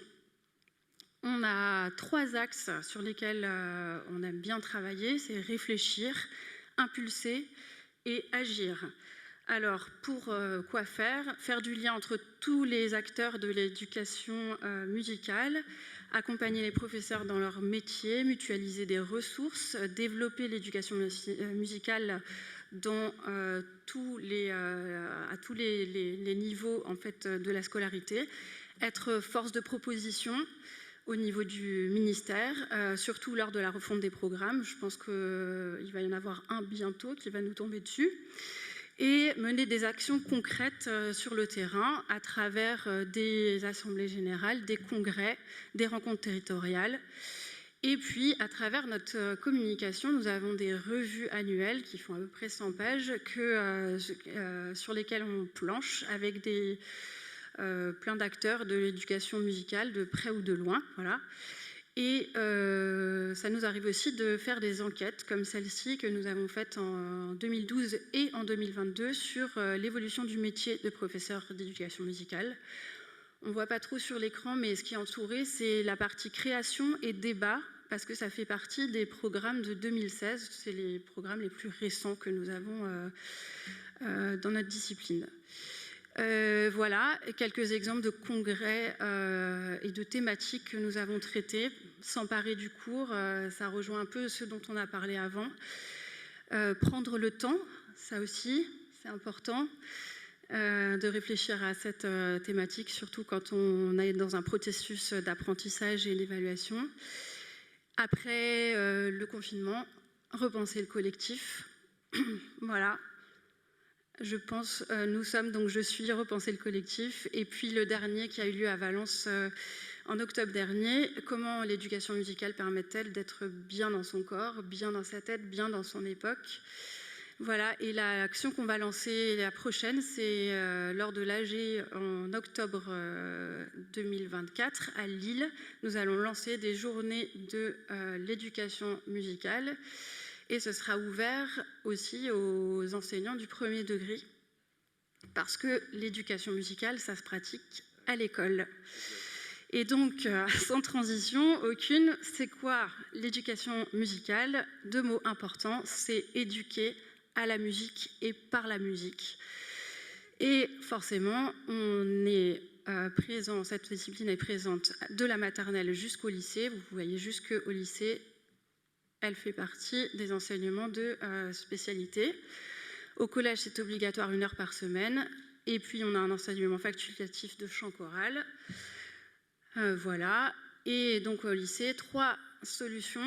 Soit on est en option à 3 heures par semaine. Alors ça a tendance à diminuer comme peau de chagrin parce que c'est toujours pris sur les marges des établissements.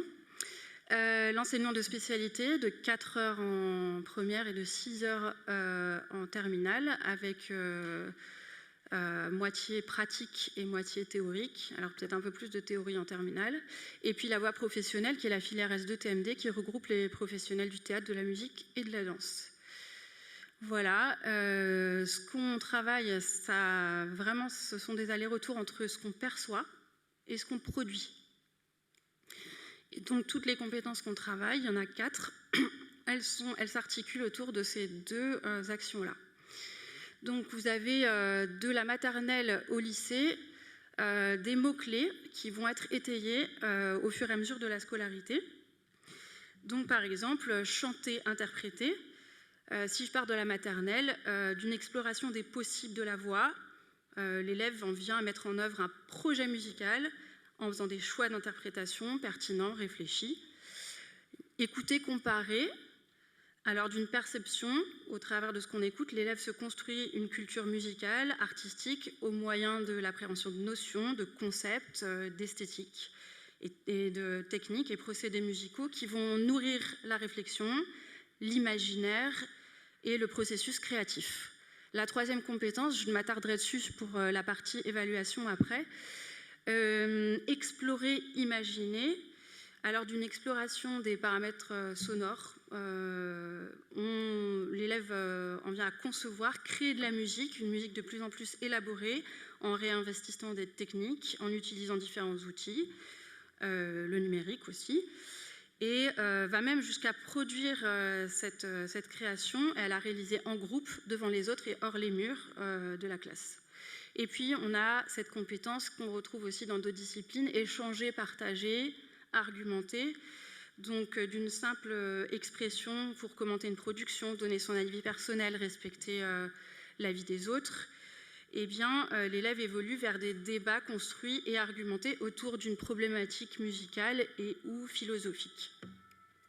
Voilà, c'est un peu long tout ça, mais en fait ces 4 compétences-là sont assez importantes parce qu'elles vont articuler toutes les activités en mouvement du cours d'éducation musicale. Et pour mettre tout ça en œuvre, on fait beaucoup de choses, et avec cet aller-retour permanent entre perception et production. On s'échauffe, on chante, on joue, on écoute, on bouge, on analyse, on expérimente, on crée, on fait le point. Voilà. Et je vous donne juste pour illustrer un peu tout ce qu'on avait... ce dont on avait parlé tout à l'heure, les modalités de travail en classe, on n'est pas assis sur une chaise. On met en œuvre des projets, on utilise tout l'espace, on réfléchit même à utiliser à investir les couloirs, les escaliers, pour mettre en lumière les créations des élèves, ce sont leurs propositions. On écoute en bougeant, on écoute allongé, et puis on crée avec le numérique, on crée en petits groupes, on crée avec des feuilles de papier, de la musique, on crée avec tout ce dont on a sous la main. Et puis voilà, ça c'est une disposition de débat, d'une discussion à visée démocratique et philosophique. Ça c'est la CARDI de Créteil qui a lancé cette initiative il y a quelques années et dont nous nous sommes emparés. Voilà. Et puis pour terminer très rapidement, qu'est-ce qu'on évalue quand on évalue la création ? Ça c'est compliqué. Est-ce qu'on évalue l'esthétique ? Ça veut dire ce qui fait vibrer, ce qui nous émeut. Qu'est-ce qui est beau, parce que ça ne va pas être la même chose pour tout le monde. Est-ce qu'on évalue sous un angle stylistique ? Est-ce que, voilà, une somme d'éléments de langage qui forment une convention. Donc là, ce sont les professeurs qui vont mettre des critères avec les notions qu'on a travaillées. Est-ce qu'on évalue la démarche créative ? Voilà, c'est des questions que je laisse ouvertes parce qu'on n'a pas forcément tranché, puis ça dépend de la création qu'on va engager avec les élèves. En tout cas, la démarche créative, elle est très importante de la prendre en compte parce que chaque élève n'en est pas au même stade et des fois part de loin, n'arrive pas forcément à imaginer, créer. Il va falloir aller le chercher pour qu'il rentre dans ce processus-là. Le point fort que l'on a, nous, en éducation musicale, c'est qu'en fait, on a un accès direct au résultat. Il est là sous les yeux, on joue. On a 20 secondes de musique, voilà, on peut l'avoir enregistrée, on peut la réécouter plein de fois. Et les élèves sont déjà dans l'action. Donc, c'est propice à une espèce d'évaluation formative en continu ou à un espèce de coaching. Et donc, c'est là-dessus qu'on va travailler sur la création sonore et ça va nous permettre d'impliquer pleinement les élèves dans ce processus d'évaluation. On leur donne un objectif de départ, mais très vite, on réfléchit ensemble aux critères de réussite du projet. Qu'est-ce qui va faire que, eh bien, on va réussir cette création, on va s'éclater à la faire, on va vraiment prendre du plaisir à imaginer plein de choses. Et puis, on part en exploration. Puis après, on revient, on fait le point. Et puis, on réfléchit ensemble à « Ah, ben, tiens, ce groupe-là, ça avait été très intéressant. Ah, mais ça, c'était pas dans les critères qu'on s'était donnés au départ. Ben, alors, qu'est-ce qu'on fait dans ces cas-là ? Qu'est-ce qu'on fait de cet inattendu-là ? Qui peut être considéré comme accident, erreur, ou alors juste voilà, quelque chose d'original. Qu'est-ce qu'on en fait ? Ben ça aussi, on essaie de le prendre en compte. Il y a un enseignant qui est à l'INSPE maintenant à Bordeaux, qui avait imaginé au début, en 2016, un sphérié qui est un outil d'aide à l'auto-évaluation. Sur les ronds, vous avez un peu des niveaux d'acquisition de compétences sur les 4 compétences principales en éducation musicale. Et sur les étoiles que vous avez, en fait, c'est l'évaluation de l'inattendu, de la surprise. Alors, c'est une compétence inconnue, mais c'est quelque chose qu'on va pouvoir mettre en valeur parce que l'accidentel dans la création, c'est quelque chose qui peut devenir très beau et puis finalement qu'on va peut-être ajouter dans les critères qu'on s'était fixés au départ. Voilà, on ne voit pas très bien, mais là, il a par exemple parlé de brouillon, puis d'échauffement, de répétition, de performance, de l'œuvre, et puis quand on arrive dans le grand cercle, on en est au chef-d'œuvre. Voilà, je ne m'étends pas là-dessus, sur la place du transversal, parce que travailler en groupe, comme vous le savez, ça nécessite énormément de compétences transversales, et nous, c'est ce qu'on fait en éducation musicale tout le temps, en équipe, se mettre d'accord, faire des choix, coopérer, se faire tutorer un groupe, formuler sa pensée, argumenter ses propos, s'exprimer à l'oral. Voilà, c'est des choses qu'on travaille vraiment au quotidien. Voilà, pour conclure, j'aurais juste envie de dire que l'éducation musicale, pour que tout ce qu'on puisse travailler serve à quelque chose et serve à tous les apprentissages, il faut qu'elle reste régulière par semaine. Et ça, c'est la crainte qu'on a pour les années qui viennent. Pour l'instant, l'année prochaine, on ne bouge pas, mais c'est une crainte qu'on a. Donc voilà, faites de la musique et j'encourage surtout dans les écoles à en faire beaucoup, oser la musique parce que c'est accessible à tout le monde. Et j'encourage aussi et j'invite aussi les chercheurs en sciences de l'éducation à venir nous chercher parce que nous avons besoin d'eux pour faire valoir notre discipline. Merci beaucoup.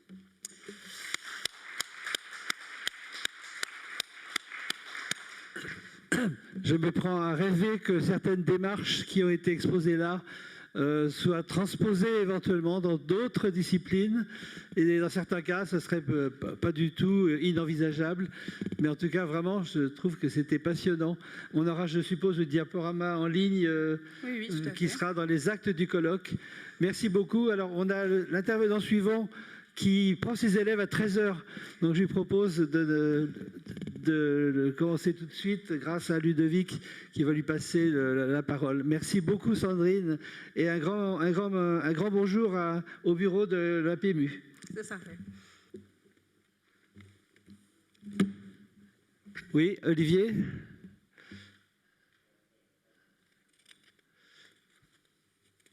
Voilà, je pense que vous devez pouvoir m'entendre.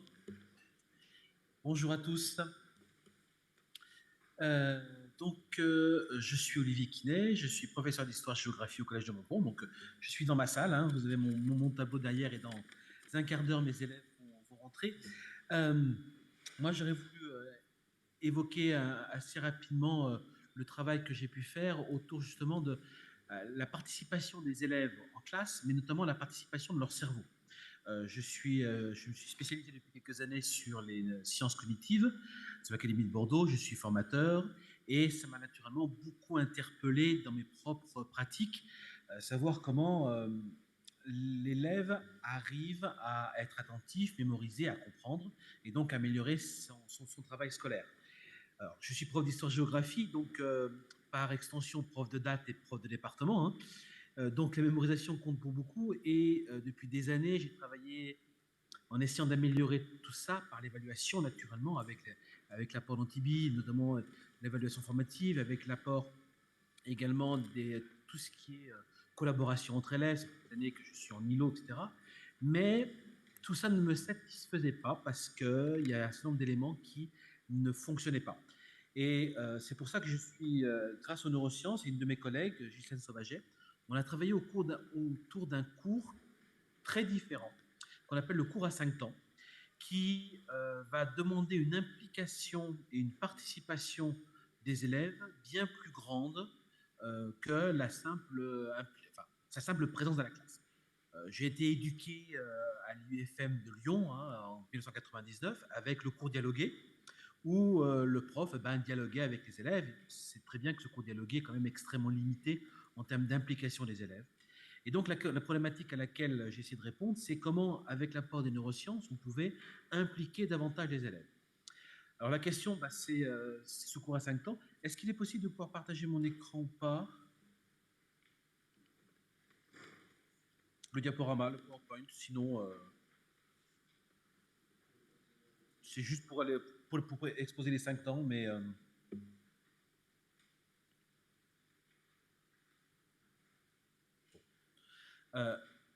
alors, je vais avancer.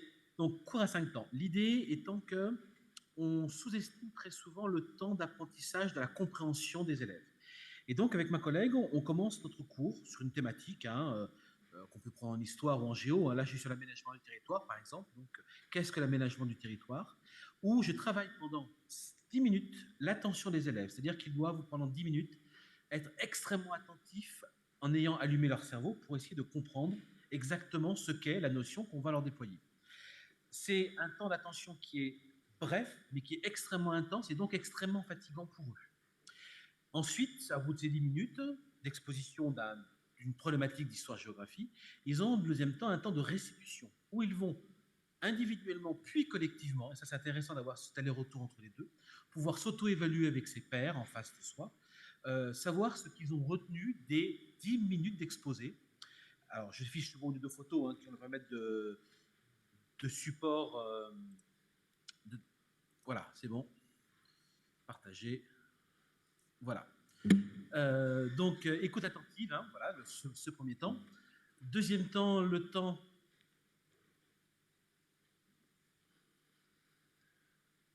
Essayer de noter sur leur cahier les différents éléments que j'ai pu relever. Et ensuite, ensemble, par groupe de 4,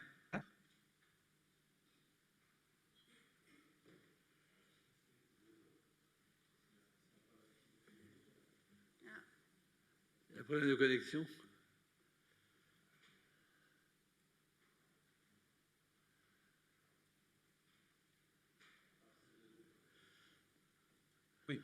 Je pense que je suis de retour. Vous m'entendez à nouveau?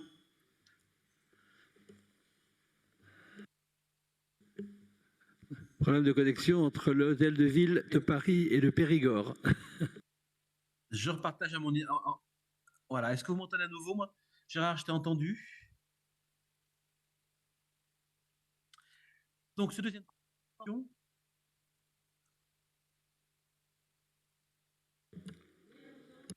Oui. J'ai l'impression que c'est le partage qui pose souci. Donc Oui, va on arrêter vous le entend, partage. merci. Je vais arrêter le partage. Je pense que c'est lui qui pose souci. Donc, restitution. Ce temps de restitution permet en fait de poser les différents éléments de connaissance et de pouvoir les confronter aux autres. Troisième temps, compréhension. Là, ça permet d'allier à la fois ce qu'ils ont entendu avec le travail en histoire-géographie, c'est-à-dire autour de l'analyse et la compréhension d'un document qui va illustrer le travail qu'on a expliqué avant. Donc là, on est environ à 45 minutes de cours environ. Là, dernièrement, c'était un texte sur le viaduc du Millau et son impact sur la vallée du Tarn. Et donc, ils peuvent à ce moment-là utiliser ce qu'ils ont compris et retenu de la notion d'aménagement pour pouvoir répondre aux questions. Quatrième temps, extrêmement important, le temps de rédaction, qui est le temps le plus long, qui va durer 45 minutes à 1 heure. C'est-à-dire qu'avec tous ces éléments, ils vont eux-mêmes rédiger le cours. C'est-à-dire qu'ils sont entièrement participatifs du cours. Ça fait longtemps que je ne fais plus copier de cours, que je ne dicte plus de cours, mais ils sont bien rédacteurs et participants totalement à ce travail de rédaction. Et là, moi, pendant ce temps, j'ai du temps à ce moment-là pour pouvoir les évaluer. Évaluation naturellement formative, c'est-à-dire que je passe voir ce qu'ils ont à la fois retenu, ça permet d'évaluer leur degré d'attention et de compréhension des éléments du cours. Je passe réguler et évaluer au vrai sens du terme, ce que donnait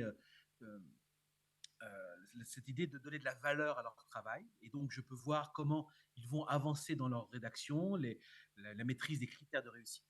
Et puis enfin, le dernier temps, qui est le temps de consolidation et de mémorisation, essentiel pour pouvoir lutter contre l'oubli, ou avec une série de questions, entre 5 et 10 questions, où ils vont reprendre les éléments importants du cours, d'abord seuls, et ensuite, collectivement, on les corrige pour avoir un feedback immédiat. C'est extrêmement important qu'ils fassent le travail seuls et qu'il n'y ait absolument aucun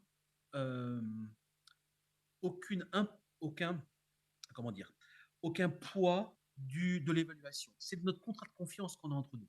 L'évaluation, elle sert d'abord à donner de la valeur à leur travail et en aucun cas à sanctionner un résultat. Ça, c'est l'évaluation sommative, ça arrive bien après. Et donc, en global, tout ça, pour revenir à mon dernier point, qui est la classe inversée, l'idée que tout se fait en cours, sauf qu'à la maison, ils ont une petite vidéo qui va leur permettre d'arriver en classe en ayant quelque part les éléments déjà vus et réenraciner les éléments qu'on aura travaillés.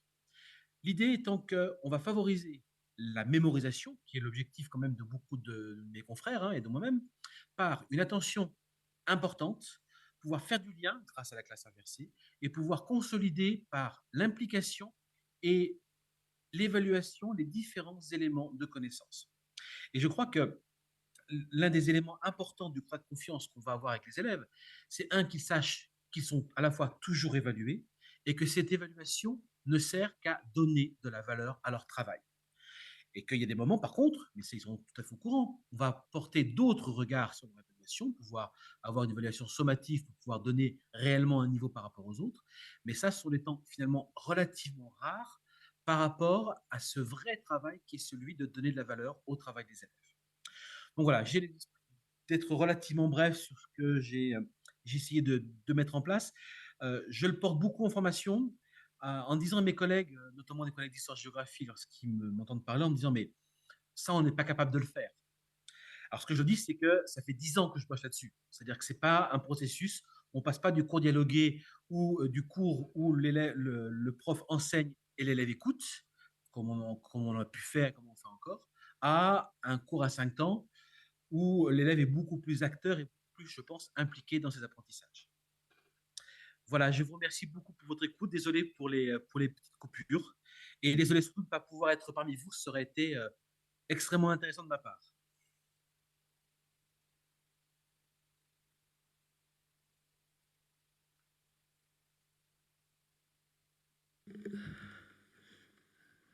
Y a-t-il des interventions?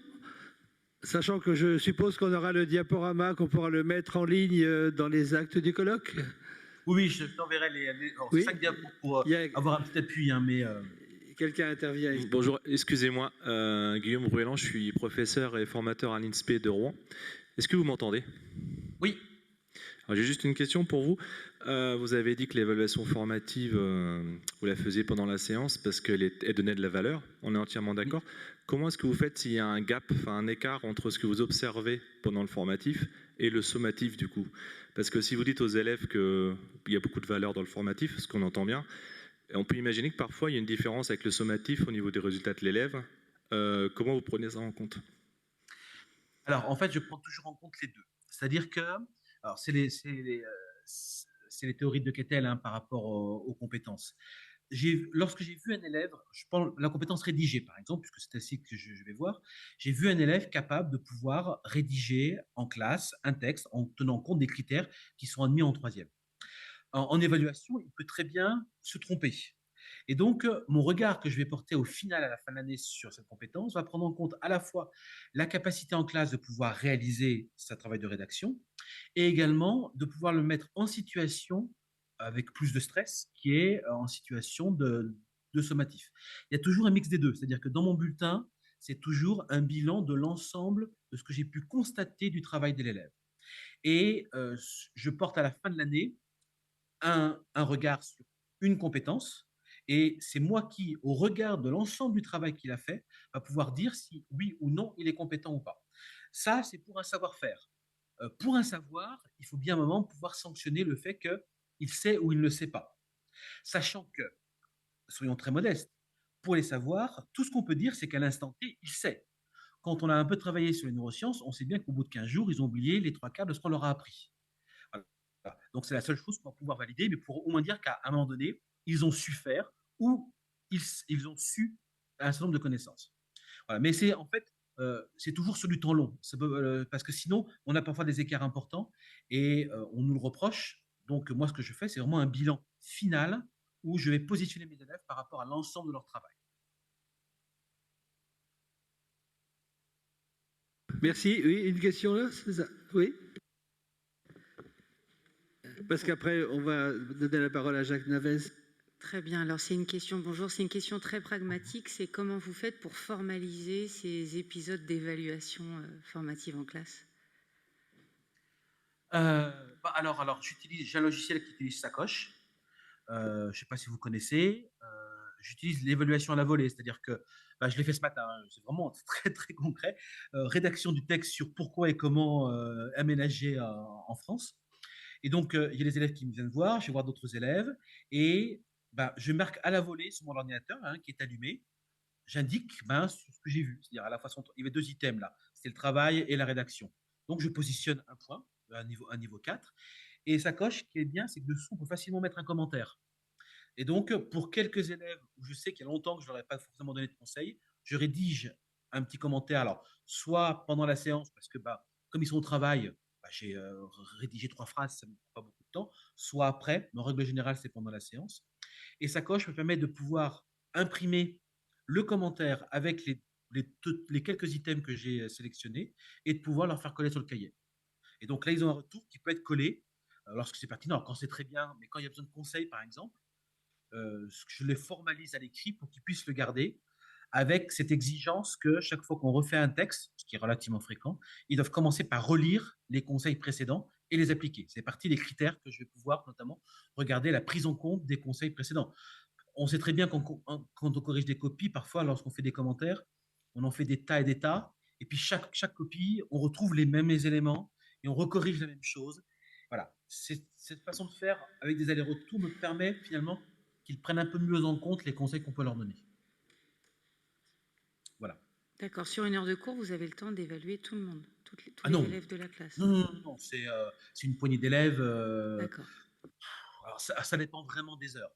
Mais je dirais maximum 10 élèves, entre 5 et 10. Et comme j'ai mon tableau pour la séquence ou sur la compétence rédigée, au bout d'un moment, je vois bien qu'il y en a 4-5 que je n'ai pas vu.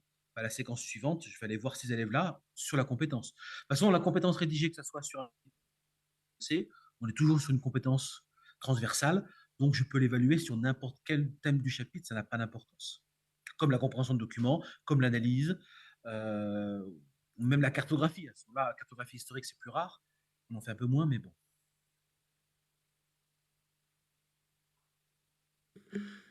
Merci bien. Merci. Eh bien, nous allons rester en contact. Mais oui. Dans le PDF du programme, il y a une référence d'article d'Olivier Quinet qui montre l'influence d'André Antibi sur sa propre démarche. Voilà.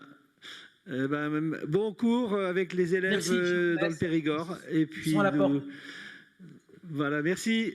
Au revoir. Nous allons, je crois, pour des raisons pratiques, clore cette séance du matin.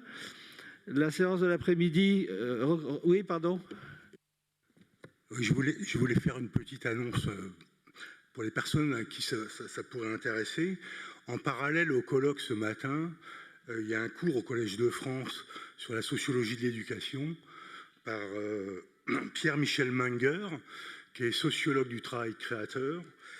Et ce matin, il traitait la question de la tension entre équité et efficacité dans l'éducation.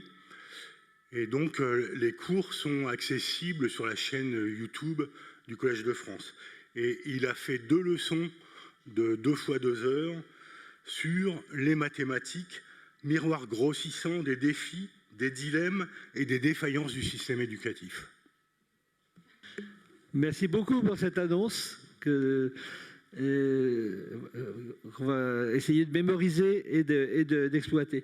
Alors, Jacques Navès, qui est ici, donc, est à la fois un représentant, si je puis dire, de la Belgique, qui est sa nationalité, et c'est un intervenant considérable de la démarche du mouvement en Afrique subsaharienne. Mais comme ça demanderait un peu de temps pour exposer cela, et il voudrait aussi faire un petit rappel sur le rôle d'André Antibi, sans lequel nous ne serions pas réunis ici sous cette forme, eh bien, ça sera la première intervention de cet après-midi, après la pause déjeuner. Je vous remercie et le mieux, si vous êtes inscrit pour le déjeuner collectif, c'est qu'on va suivre Corinne qui est ici et qui va nous montrer le chemin. Mais c'est juste en face, en traversant la rue de Rivoli. Merci.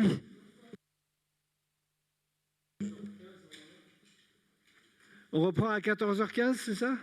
Donc c'est rapide. Hein, bon, enfin voilà, c'est l'heure nominale en tout cas.